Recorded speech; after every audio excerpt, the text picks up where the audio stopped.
Okay, so this video is going to go over every underneath zone in Madden in one place. I'll just speed run through and tell you exactly what they all do so that nobody's confused. You know what your guys out there are covering and how the rules work in Madden. So first we'll start off simple with the hard flats. So we'll look at Shaquille Griffin over here playing his hard flat. What a hard flat does in Madden essentially is from the snap of the ball, um, it will back off 3 to 4 yards from the line of scrimmage because it won't actually play the flat hard. For some reason, Madden has it coded that they won't just play the flat like fully flat. They have to back up a little bit, but they'll back up to that 3 or 4 yard drop. And they're just a pure zone. So they're going to stay in this area, cover anybody that comes within this zone. This is great for late drag routes across the field, running back wheel routes out of the backfield, flat zones, even slants. This does a good job against, but that's the hard flat. There's not much to say. We go to over top coverage, and now we can look at the cloud flat.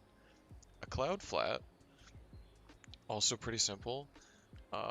From the snap, we'll drop, give or take, about 10 yards from the line of scrimmage. And they will play any of the over top routes and just generally make sure that nothing hits this area of the sidelines outside the numbers. They're vulnerable to underneath stuff, but cloud flats will do a decent job of covering corner routes. They do a really good job of covering like 5 or 10 yard out routes. And they're more inclined to play further towards the sideline. Out of all the flat zones in the game, cloud flats will play the most towards the sideline of any of them. So if we reset this play here, we can look at soft squats. So a soft squat is like a little bit more of a transparent blue color, but it's still that light blue. Soft squats are what's called a matching zone. So under normal circumstances, they will play zone coverage, and the soft squat plays its zone similar to a cloud flat, just a little bit shallower. Um, but versus vertical routes, they will transfer into man coverage. So we'll see here, if I go to like an SE corner, and I give it something like this, and I'll just motion this guy over to get him out of the way. You'll see that versus corner routes, the soft squat actually plays pretty interesting. It will play that, and as you can see right there, that's a really good example of it actually. Your soft squat is going to play back up like a normal cloud flat, and then when Michael Thomas breaks on his route, he immediately switches to man coverage and follows him all the way up. So this can be a good thing to mix in if someone keeps hitting you with corner routes. Just throw a soft squat there, and that will make it look like you're playing zone coverage, but then this corner will immediately turn into man coverage when the receiver makes his break. But just know that you are leaving yourself this big open area of the field where like a hard flat or a cloud flat would normally be playing. So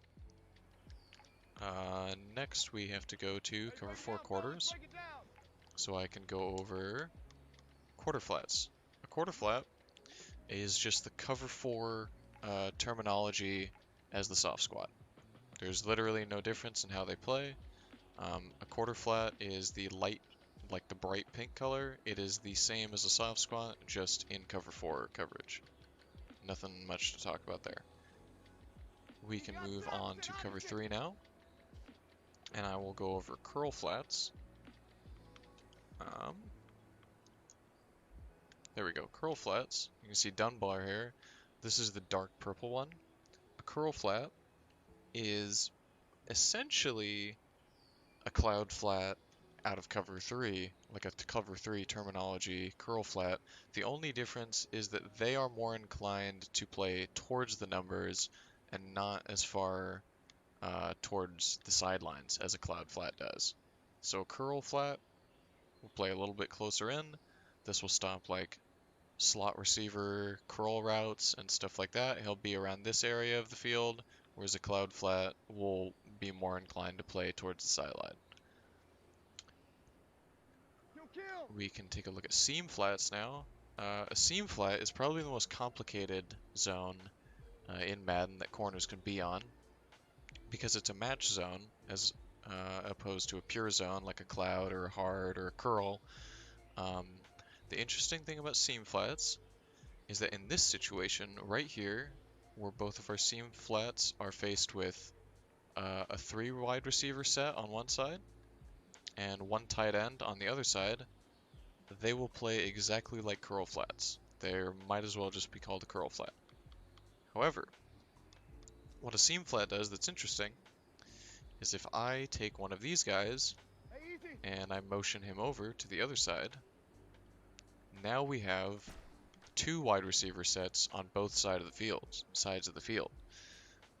Against 2 wide receiver sets, what a seam flat does is they will automatically man match to the slot receiver, or whoever the inside receiver is. So I can show that here. Yep, okay. So Michael Thomas gets picked up in man coverage, even though he is essentially being guarded by a player here, Quentin Dunbar, who is in a seam flat. So his zone, what it looks like he's covering, and this is why you got to be careful when you pick cover 3 match type plays, because it'll show their area of coverage as being somewhere near where this corner is right here. But in reality, against 2 receiver sets, what they'll do is they'll take the inside guy and they'll just shadow him wherever he goes. They'll go straight into man coverage. So as you can see, this guy is playing the seam flat over here. Briefly, he covers the tight end like those rules, but the one exception of that rule that I'll tell you now is this rule only applies to what Madden considers vertical routes. A vertical route, by Madden's consideration, is any route that isn't a flat route, a drag route, or a slant. So, this is a deep crosser. It is considered a vertical route, so Quentin Dunbar follows him all the way down the field.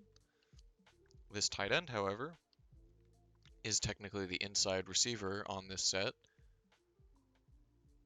The Quandre Diggs here, the safety in the other seam flat, sees that he is on a drag route and then leaves him to go play his regular curl flat zone because they do not man match to underneath routes. So that is all the routes for the corners. We will move on to linebacker routes now. So in cover 2, the 2 main ones are vert hooks and the mid read. Essentially, what a vert hook is a vert hook will play this area of the field, except for if the receiver that comes into his zone goes vertical. So if Michael Thomas here, the B route, were to just run a seam streak to try to get down this seam, Dunbar would follow him up there until Michael Thomas entered the deep blue zone above him, and then Dunbar would pass that player off to the deep safety and come back and play his hook zone. But that is essentially what a vert hook is. He will play his zone here, but he will carry receivers up the field and guard them until he has a chance to pass them off, and then he'll come back down. This is why a lot of times 5 wide coverages against cover 2 can be deadly, because you can just send your B receiver up the seam and you can put your Y receiver on a slant, and Quentin Dunbar will come up here to pass this receiver off, this Michael Thomas, and Emmanuel Sanders, the Y route, will just come on a slant underneath and get free yardage because there's no one playing the vert hook. So mid reads. What a mid read does is essentially covers this area of the field early on in the play, but you'll see when I run dagger, something that they also do is they will follow any crossing route coming through their zone up the field. So they read that, and then they man match to it. And I'm not exactly sure um, why he didn't follow him all the way over. I think it has something to do with that deep dig that came behind it. But under normal circumstances, your mid-read will see this player, and you could see it engage right there. He sees this player, and then bam, right there, he gets in lockstep to run down the field with him, but then he breaks off because this receiver is coming underneath, and he has to play his zone. Um, it's kind of a 50-50. It's a little inconsistent on whether or not this receiver will continue up the field and play this crosser, so I don't really like to run mid-reads that often in my defenses. But that's the general rule of the mid-read, is that it covers the deep middle area, but it'll man match to anything that crosses into its zone. So now we will take a look at hook curls. What a hook curl is essentially like a vert hook. It's responsible for this little area of the field, low and underneath. But instead of how the vert hook carried vertical routes up the field briefly before coming back right down, hook curls will just sit in their zone and play how they normally would, play the underneath stuff. These are great against, again, like running back wheel routes or curl routes, anything like that. The one thing that they do have that's special about them